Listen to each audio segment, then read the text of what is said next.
Good morning, USA. It's a good day to be here watching some football. And thank you guys so much for taking a break from your enjoyment of the Manchester Derby to sit down here with myself, Matt Freedman, and Pat Fitzmaurice to go over all of the action for this week's NFL slate. Guys, we got some London football going on. And how are you guys doing today? Just soaking it all in, Tom. Your enthusiasm, you're a West Coaster too. Your enthusiasm at this time of the day is shocking. I was up yesterday watching Everton. If you can manufacture that kind of excitement while also doing our production for the Saturday morning college football podcast, you can handle getting up on a Sunday at 7 a.m. to watch some football here. So the London game is not fazing me. But, guys, let's get right on into it here because we got plenty to get to. Starting off, of course, Matt, you want to talk about manufactured enthusiasm? Let's manufacture some enthusiasm for the game of the week here. Chicago versus the New York Giants. Why on earth is this in your betting portfolio this week? At least there's other things you can watch while it's going on. Yeah, I like to focus on the disgusting, a connoisseur of everything that grosses people out. And that's what this game is. I'm on Chicago +3 on the road against the Giants. The Giants have almost no home field advantage. Like, let's just kind of be honest about this. And you see that in Daniel Jones' historical numbers, but you've seen it in the numbers for other quarterbacks too in the franchise. But Daniel Jones, 8-13 against the spread at home, 2-6 against the spread as a favorite, as a home favorite, 1-4 against the spread. Absolutely atrocious. And here's another trend that I just absolutely love for some reason. Home favorites off of a loss as home favorites are 82, 106, and 8 against the spread. Good for a 10% return on investment. So I feel like the trends are pointing in this direction. And then I think the matchup points in this direction. I know that the Bears don't have number one running back David Montgomery. He's out with an ankle and a knee injury. I don't really think that matters given how well Khalil Herbert has played when he's been replacing David Montgomery. Last week, we saw what he did. Totally went off with 157 yards on the ground, 2 rushing touchdowns. And he did that just as an in-game injury fill-in. It's not as if he had the preparation of, hey, you're starting this week. And we saw what he did last year, 4 games subbing in for Montgomery, had 344 yards rushing. So I think this is a ground game where the Bears really dominate against the Giants. The Bears are, and then of course, Justin Fields is a rushing threat with his 27 carries. So the Bears are top 12. We know he's not a passing threat.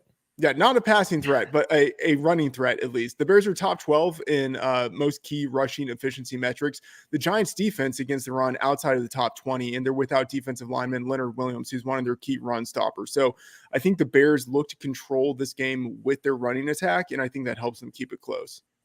Pat, how about you? Your first game up on the board here, just a tiny bit spicier of a matchup. We got the Kansas City Chiefs going down to Tampa to take on the Buccaneers. And of course, thoughts and prayers with everyone affected by Hurricane Ian. We're glad that this game's still going to go on as scheduled, though.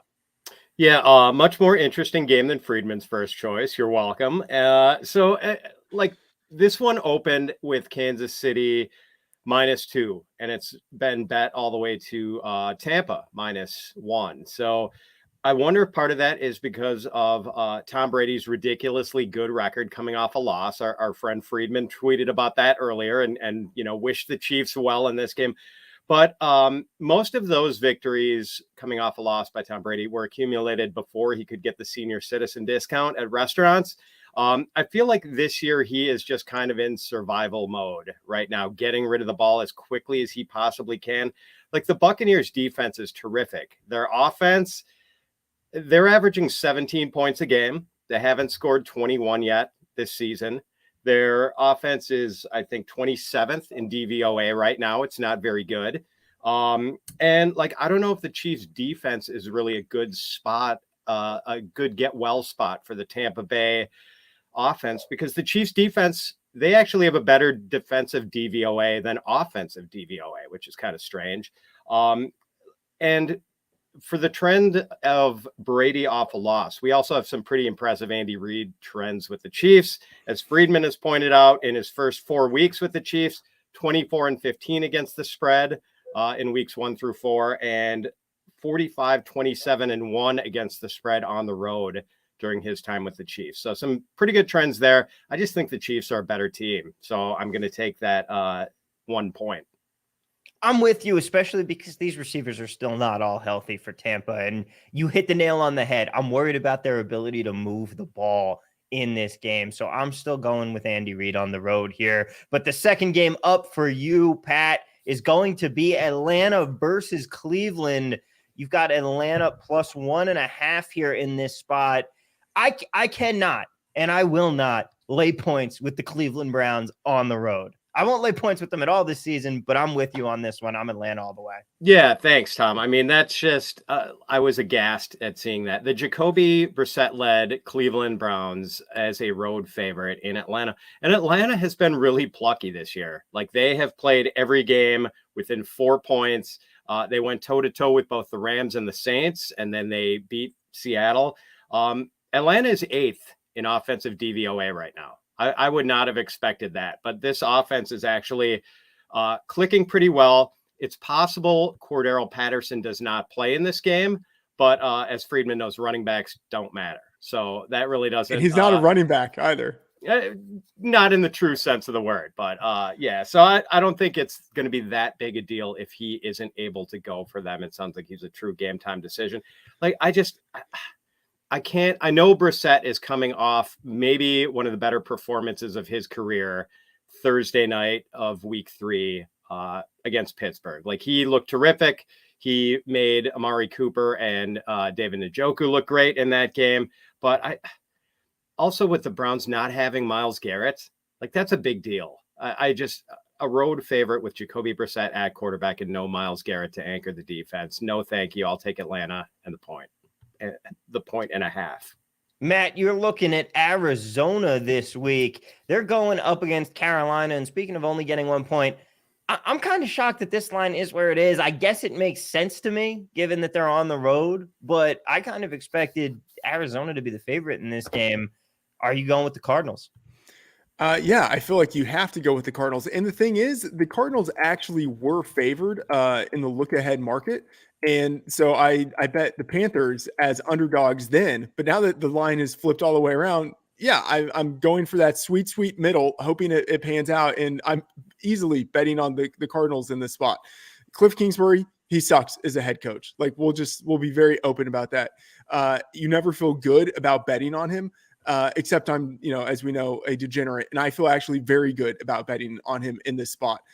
You fade him as a favorite, you fade him at home, but on the road, he's 18-6-2 against the spread. As an underdog, 19-9-2 against the spread, and as a road underdog, a ridiculous 14-3-2 against the spread. And on the money line, 12-7 as a road underdog, which is good for an 80% return on investment, which is just absolutely ridiculous. And then you flip it around, and Matt Rule, I mean, this guy should never be favored. Yeah, really, just absolutely never. And he should never be, a favorite at home. At home, 5-13 against the spread. As a favorite, 3-10 against the spread. As a home favorite, 1-7. 1-7 against the spread. And 1-7 on the money line as a home favorite. If you just bet on the money line against Matt Rule every time he's a home favorite, you would literally have doubled your money. Don't invest in the stock market. Just invest against Matt Rule as a home favorite. And really, for me, this game comes down to not just the coaching, but the fact that it's Kyler Murray going against the Panthers team that does not have a quarterback except for Baker Mayfield. And if that's your quarterback, you kind of don't have one. The running game, we don't even know if Christian McCaffrey is playing in this game. It seems likely that he will, but it's not certain. We thought Alvin Kamara was going to be playing, and he's not playing. So it's not certain that Christian McCaffrey is playing. And Kyler Murray going against this defense, I still have Kyler Murray as a top 10 real life NFL quarterback going against a defense that I think at best is average, but, probably a little bit below average. It's not as if it's a great scheme that Cliff Kingsbury has given him, but it's probably good enough. And Kyler just makes things happen. Like that's what he does. It's just Kyler go win a game, and playing against the Panthers, I think he can go win a game. So I will be taking easily the Cardinals in this spot. I remember when the Jets didn't hire Matt Rule and we hired Adam Gase instead. And I was so upset about that at the time. Turns out we dodged a bullet. We still got hit by a freight train, but dodged a bullet with Matt Rule there. This last game up on the board, you guys are on the same page here. Matt, I'll let you go first, but Denver getting 2.5 coming into Las Vegas to take on the Raiders. Yeah, this feels so egregious. And the thing is, like, I've been against the Raiders the whole season, and so maybe this is just like me being a little bit biased, but at the same time, like, I haven't been wrong. So I'm just going to kind of keep going with the assumptions that I have, which is that Las Vegas is not a very good team. And I think Denver is better than like the bottom line that we've seen from them. Like some of the underlying metrics have been good, but Russell Wilson as an underdog for his career, 27-13-2 against the spread. Flip that around to Derek Carr, who as a favorite is 13-25-1 against the spread. Basically, Derek Carr should never be favored. And I think that applies to this game. Like the Raiders, I don't think they have any offensive edge in comparison to the Broncos defense in this game, but I do think that the Broncos have a pretty big edge, and that's Russell Wilson, who hasn't been great, but he's been better than I think people kind of give him credit for. And the Raiders are bottom 6 in drop back EPA and success rate. They theoretically have a really strong pass rushing duo with Max Crosby and Chandler Jones, but the entire defensive unit has just 2 sacks on the year, even with those guys. So they aren't getting pressure. And, you just kind of look at what they've done or what they've allowed to be done to them this year with opposing quarterbacks. Justin Herbert went off in week 1. Kyler Murray came back from 21-0 in week 2. Ryan Tannehill saved his job in the Titans season in week 3. They're injured. Number 1 cornerback Rock Ya-Sin is on the injury report. It's not certain that he's going to play. Their main off-ball coverage linebacker Denzel Perryman, he's returning, but he's still injured. The same with free safety Trevon Moehrig. He's returning, but still injured. So I think this is a pretty vulnerable defense, and I think we see that with Russell Wilson going off for his Broncos breakout in week 4. Pat, how about you? You're splitting a danger witch with Matt Freedman? I am. And, Freedman hit on a lot of the points that I think were the salient ones with this game. But one thing I'll add, there was an interesting Twitter thread a couple of days ago by Tyler Columbus, former defensive Broncos offensive lineman, about his experiences with Josh McDaniels when McDaniels was coaching the Broncos about 12 years ago. And, it wasn't very flattering to Josh McDaniels. It was a lot of, it was very Urban Meyer-esque type motivational ploys as far as just basically looking for excuses to berate your players. So I wonder, like, the Raiders are 0-3, but in fairness, they've been in every game, close games. They played the Chargers pretty tough in week 1. They did have the epic meltdown against the Cardinals. That couldn't have sat well. And maybe this team is going to be a lot worse than we thought. And maybe after this rough start, losing a bunch of close ones, they start to lose some of the esprit de corps under a coach who maybe doesn't use the greatest motivational methods to get his players fired up. And certainly they can't be all that fired up being 0-3. So, I worry about this spot. I mean, we know home field advantage is not worth a full field goal anymore, and it's probably not even worth 2.5 anymore. So this is the line telling us that Vegas is the better team than Denver right now. Like, I don't buy it at all. I know Denver's gotten off to kind of a shaky start, and that Nathaniel Hackett has had his issues. But man, I feel like Denver's the much better team, and I'm happily taking the points here. I guarantee you guys the Raiders win this football game. I'm completely on the opposite side of you guys on this one. Really? These teams are back to back with each other in the Massey Peabody ratings. And this Raiders team, I can think of 5 teams at least that are worse in the NFL than this 0-3 Raiders squad. And the Broncos are one of those teams. Russ is cooked. This team's put up 16, 16, and 11 points in each of their 3 games. And they're against Seattle, Houston, and San Francisco, 3 garbage teams. I'm going Raiders all the way because they've at least been in all of their games. Like you said, they were a bit hard done in the Chargers game. They just collapsed against Arizona, and they battled back ferociously against the Titans and fell just short.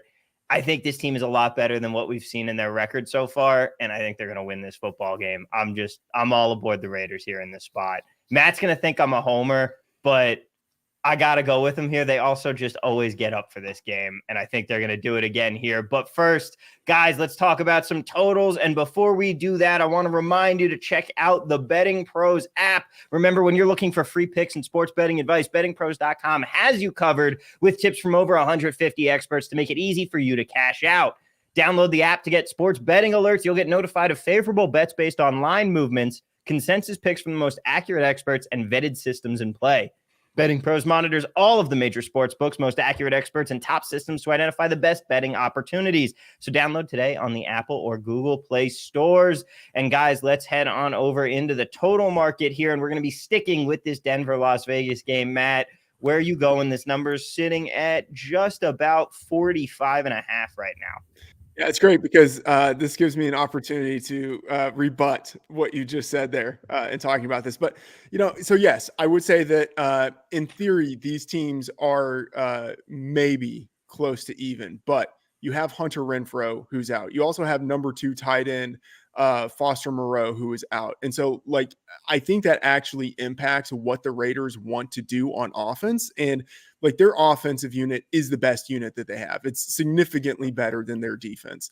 And so if their offense isn't able to function at peak capacity, I think that drives this game to the under here.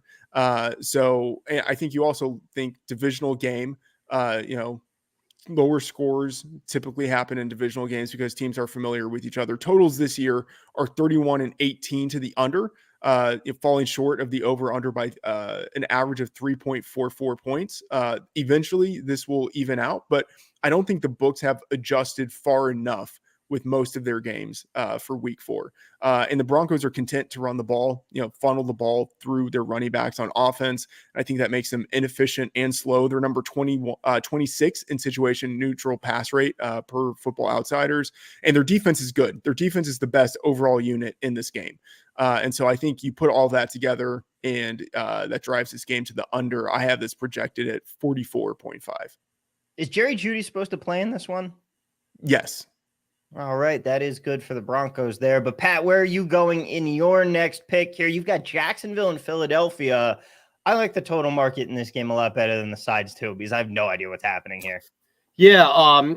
So we know the Eagles offense is terrific, like maybe the best offensive line in the league. Jalen Hurts has looked great, not only as a runner, but like he looks like he has really improved his passing, like his accuracy. He looks fantastic. He's got terrific weapons. If the Jacksonville offense shows up, this game is going over. There's no question about it. And there's really no reason not to think it's not going to show up. The Jaguars are 5th in offensive DVOA. Trevor Lawrence has made huge strides in between his rookie year and his second year. He looks fantastic. They just hung 38 points on the Chargers, and they've scored at least 22 points in all 3 of their games so far. So Lawrence looks good. The running game looks good. And we know how lethal Jalen Hurts and that Eagles offense are. So with a modest total of 45, I think this one goes over pretty easily. And to second what Pat said, number 1 wide receiver Christian Kirk plays the super majority of his snaps in the slot, and the Eagles are without their main slot cornerback Avonte Maddox, so like an even better matchup for the main wide receiver. Yeah. Who would have thought Jacksonville versus the Eagles would be a game we were circling in week 4 here? But I'll take it. The next one, Matt, you're going back to the worst game on the slate today, the New York-Chicago game, and you are going under the minuscule 39.5 total. I fully agree with you. They could set this number at 2, and I'd question going over. Yeah, I mean, it's a disgusting game. And so it plays into the thesis of, why I like the Bears at +3. I expect the Bears to run on a team that can be run against. On the other side of this, I think the Giants are going to seek to minimize Daniel Jones and to funnel the offense through Saquon Barkley as much as they can. All of that points to a low-scoring game. And again, totals have been too high this year. I know that 39.5 is a low number, but I think it's still too high. I have this at 37.5. Fun times in Cleveland again, Pat, going back to Atlanta now. You're going with the over in this one or the under? I'm going to go under. And boy, it's funny that Giants Bears actually makes Cleveland Atlanta look sexy by comparison. Yeah. So before the season, like if you had been told that it was going to be Browns on the road at Atlanta with Jacoby Brissett against Marcus Mariota as the quarterback matchup, like if you would have been given a total of 44, wouldn't you have like smashed under immediately on that? Now that game is at 48. And like, what has changed? Yes, as mentioned before, the Atlanta offense has been surprisingly competent, 8th in DVOA, and Brissett coming off maybe the best game of his career. But man, like I just cannot get on board with a total this high for these 2 quarterbacks going against each other. And really, like it's as simple an analysis as I can possibly come up with, but no way do I think Brissett and Mariota are going over 48 points unless there's some special teams and defensive touchdowns in this one. Well, it's 7-6 in London right now as the Saints have just gotten on the board. And the Manchester Derby might actually end up eclipsing this game's total. It's 5-1. Erling Haaland with a hat trick as we go into our 3rd game here. And we're going once again back, Freedman, Tampa and Kansas City. Ordinarily, you'd circle this as an easy over, and 48.5 is a good amount of points, but I think I'm with you here. I can't see this game getting to that total. Yeah, I mean, a couple of years ago, even last year, this number would have been in the 50s, you know, and 48.5, it feels like a gift to the over, but I mean, really, it's a wet blanket of a game for me. The Bucs are 3-0 to the under. They have a great defense and a struggling offense that has shifted towards the running game. Even in week 1, when they had all of their wide receivers, they were still leaning on the running game. And I think the key matchup for me here is the Buccaneers secondary against the Chiefs pass catchers. So Travis Kelce, he's obviously great. He's still going to get his. But, we got these new wide receivers, Juju Smith-Schuster, Marquez Valdes-Scantling, and Sky Moore. They have been unable to replicate the lost production from wide receivers Tyreek Hill, Byron Pringle, and DeMarcus Robinson last year. And the Bucs secondary is number 1 in our unit power rankings. I think that they have a clear advantage over the pass catchers for the Chiefs, who are number 13 in our unit power rankings. I have this game at 43.5. So I'm way off. I'm looking at this number can't be right. I'm going to look up to see where I actually have it projected, because that just seems way too low. But anyway, point being, I am very much on the under in this spot. You just had to mention Byron Pringle in there with those Of Chiefs course. receivers that need to be replaced. Pat, how He was about good. you? He was good last year. He was underappreciatedly good. No, he was appreciated at the proper Byron Pringle level. Let's get that straight. Pat, your last total here. The New York Jets head to Pittsburgh. You got this at 41.5. Are you going over? Are you believing in the Zach Wilson wagon? I am going over, Tom, and maybe you as a Jets fan are going to have to talk me down off the ledge on this one. But yeah, I like this one. And plus, I feel obligated to hit a certain amount of overs every week here, since Freedman will never pick an over. Doesn't like overs. So we've got the two fastest paced teams in the league here as of now. They're 1 and 2 in Football Outsiders pace measure. And yes, I know.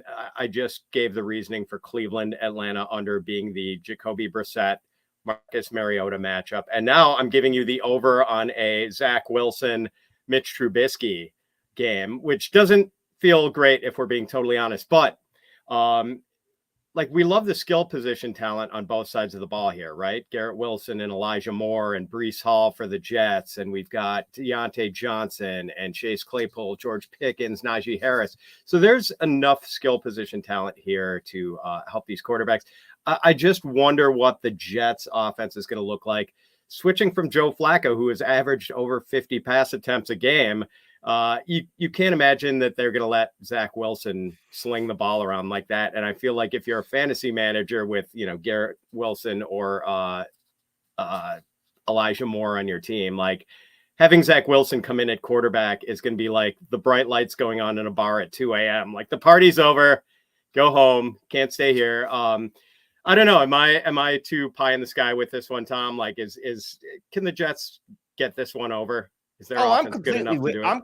I'm completely with you on this. I think the Jets actually win this game, but I'm going over on it simply because Joe Flacco is a statue, and Zach Wilson is going to be able to move outside the pocket a little more. And the Jets are on their 4th left tackle of the season right now. It's not been pretty on the O-line, and I think the offense is going to be able to do a little more. You talked about pace being important for them. I don't think that that's actually a metric that matters here, because all it means is they're really quick at getting their 3 and outs done and getting the defense back on the field, which still helps you to an over because it's going to be a tired defense for the Steelers to work with. I'm with you on that. And guys, let's wrap it up here with your money line underdogs to put us in a little 2-team parlay here. Matt, who are you going with? Tennessee plus 162. This number is at Caesars. Divisional game. I have this at +3, so it's not as if in the spread market I'm seeing a ton of edge, but I also think there's a wide band of uncertainty with both of these teams. So I'm playing into that volatility. And the Titans, they want to run. And the Colts, it looks like they're going to be without defensive tackle DeForest Buckner, and that's a pretty big loss for them on the defensive front. And then linebacker Shaquille Leonard, he might be out. He's practiced in full each of the past 3 weeks, and he's been out. So who knows what's happening with him in that back injury. So even though he's practiced in full, questionable, that was the same case last week and the week before that. So no certainty that he's in this game. Pat, how about you? Where are you going? I'm going to take the Commanders plus 140, and that feels really dirty, man. But, it's still Cooper Rush at quarterback for the Cowboys. I know he's looked pretty competent so far, but it's still a greatly diminished offense. And I feel like, the Commanders have enough offensive firepower to make this a game for sure. So, I'm not touting them as a bet by any chance, like a conventional bet, but as part of a money line parlay. I like the plus 40 here. I think they've got a puncher's chance to win this game. The offensive line needs to take better care of Carson Wentz if they're going to do that. But if they can come back from last week's disaster and stop Micah Parsons, I'm with you. I think you have a realistic chance of this outcome. There is a scenario where it can happen here. So that's going to do it for us, guys. Of course, don't forget to subscribe to Betting Pros, and best of luck on the slate today. For Pat and Matt, I'm Tom, saying let's cash some tickets.